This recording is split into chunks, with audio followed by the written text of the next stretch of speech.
بسم اللہ الرحمن الرحیم رب اشرح لی صدری ویسر لی امری واحلل عقدۃ من لسانی یفقهوا قولی رب یسر ولا تعسر وتمم بالخیر وبک نستعین۔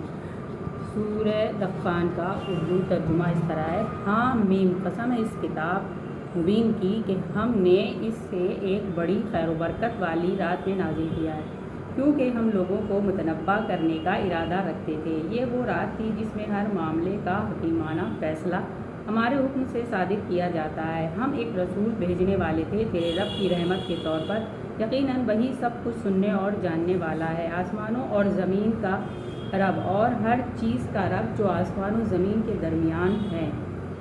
اگر تم لوگ واقعی یقین رکھنے والے ہو، کوئی معبود اس کے سوا نہیں ہے، وہی زندگی عطا کرتا ہے اور وہی موت دیتا ہے، تمہارا رب اور تمہارے ان اسلاف کا رب جو پہلے گزر چکے ہیں۔ مگر فی الواقع ان لوگوں کو یقین نہیں ہے، بلکہ یہ اپنے شک میں پڑے کھیل رہے ہیں۔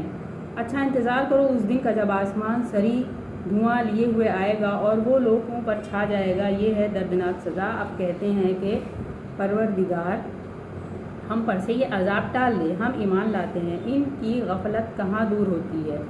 ان کا حال تو یہ ہے کہ ان کے پاس رسول مبین آ گیا، پھر بھی یہ اس کی طرف منفق نہیں ہوئے، اور کہا کہ یہ تو سکھایا پڑھایا باولا ہے، ہم ذرا عذاب ہٹا دیتے ہیں تم لوگ پھر وہی کچھ کرو گے جو پہلے کر رہے تھے۔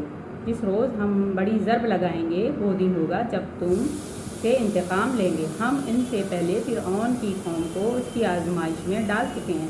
ان کے پاس ایک نہایت شریف رسول آیا اور اس نے کہا، اللہ کے بندوں میرے حوالے کرو،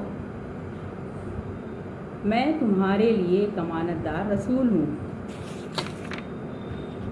اللہ کے مقابلے میں سرکشی نہ کرو، میں تمہارے سامنے اپنی ماموریت کی صریح سند پیش کرتا ہوں، اور میں اپنے رب اور تمہارے رب کی پناہ لے چکا ہوں اس سے کہ تم مجھ پر حملہ آور ہو۔ اگر تم میری بات نہیں مانتے تو جو مجھ پر ہاتھ ڈالنے سے باز رہو۔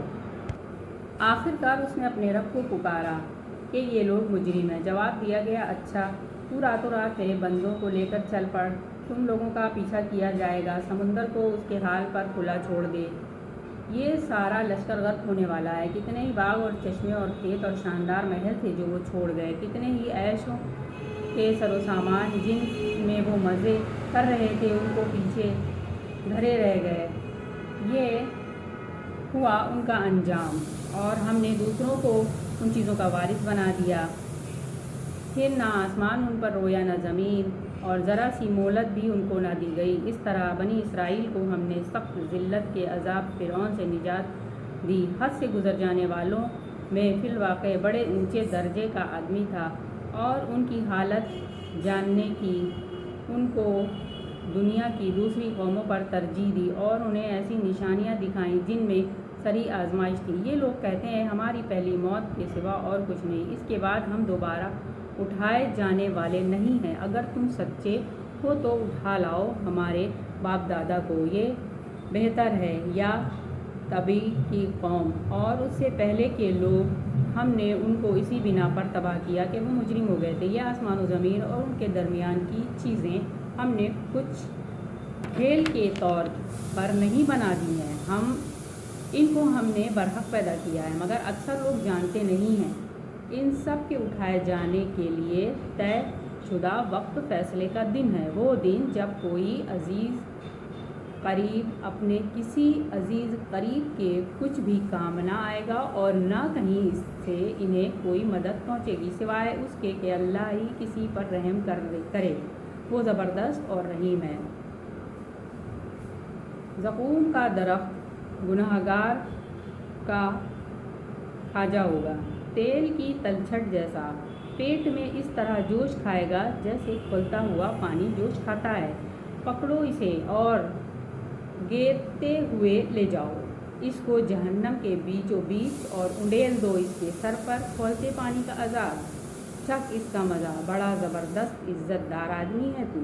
یہ وہی چیز ہے جس کے آنے میں لوگ شک رکھتے تھے، خدا ترس لوگ امن کی جگہ میں ہوں گے، باغوں اور چشموں میں حریر اور دبیز ریشم کے لباس پہنے آمنے سامنے بیٹھے ہوں گے، یہ ہوگی ان کی شان، اور ہم گوری گوری آہ و چشم عورتیں ان سے بیاہ دیں گے۔ وہاں وہ اطمینان سے ہر طرح کی لذیذ چیزیں طلب کریں گے، وہاں موت کا مزہ وہ کبھی نہ چکھیں گے، بس دنیا میں جو موت آ چکی سو آ چکی، اور اللہ اپنے فضل سے ان کو جہنم کے عذاب سے بچا دے گا، یہی بڑی کامیابی ہے۔ اے نبی صلی اللہ علیہ وسلم، ہم نے اس کتاب کو تمہاری زبان میں سہل بنا دیا ہے تاکہ یہ لوگ نصیحت حاصل کریں، اب تم بھی انتظار کرو، یہ بھی منتظر ہیں۔